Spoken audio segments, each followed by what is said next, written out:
દ્વારકાધીશ મિત્રો, નવા વ્લોગમાં તમારું સ્વાગત છે। હું જયરામ દેસાઈ। મિત્રો અત્યારે તો આપણે ભેંસો ખાઈ રહી છે શેરડી। જુઓ શેરડી છે અત્યારે, સાચી વાત કરી રહ્યા છું, શેરડી ખાઈ રહી છે આપણી ભેંસો।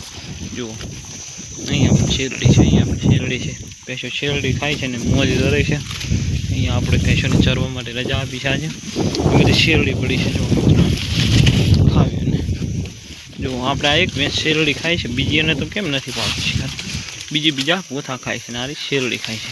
તો ચલો મિત્રો કન્ટિન્યુ બનાવી દેજો, આગળ તમને બતાવતો રહીશું જયરામ દેસાઈ। ચલો તો જો આપણે ભેંસો પોળી છે, અહીંયા થોડુંક રચકાવળ હતું, એમાં ચરી નહીં હવે નીકળી રહી છે।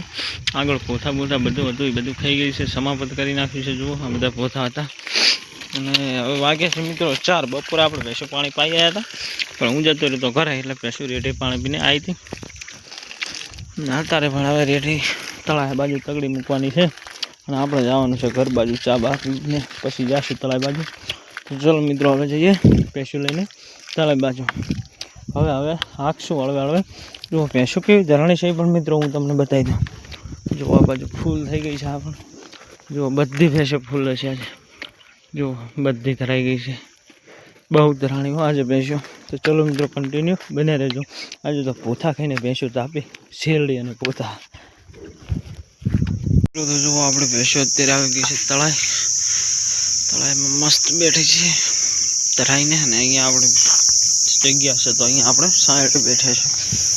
મિત્રો તો જુઓ ભેંસનું દોવાનું કામ ચાલુ છે, આપણે ઓલી ભેંસ દોઈ નાખી છે, અહીંયા ખાંડ ખાય છે અને ચાંદરીને દોવાનું કામકાજ ચાલુ છે। બાજુ ગાય દોવાઈ ગઈ છે ને મિત્રો, આપણે શેરડી ગાયને બાંધી દીધી છે, ટૂંક સમયમાં શેરડી ગાય પણ બચ્ચું દેશે। જો વરાક કરી નાખે છે આપણે રતન છે અનમોલ। જુઓ આ બાજુ ખાંડી પણ ટૂંક સમયમાં બચ્ચું દેશે હવે। તો ચાલો મિત્રો ઓલી બાજુ આપણું ડાળું પડ્યું છે, તો કન્ટિન્યુ તમને બતાવતો રહીશ। તો જુઓ બીજા દિવસે ભેંસ સવારમાં આપણી ચરવા આવી ગઈ છે, આગળ વાસળી ચરે છે, મોરે ખાંડી ભેંસ ચરે છે। ખાંડી પણ હજી બચ્ચું દીધું નથી રાતમાં અને સવારમાં ચરી રહી છે। અહીંયા છે આપણે પાણીની બોટલ, અહીંયા છે હોટી। તો ચલો હવે આગળ હાલ્યા જઈએ, વાસળી આગળ જાય છે અને બીજી ભેંસો પાછળ આવે છે। તો ચલો આગળ જઈએ એટલે ભેંસો ચરે સારી।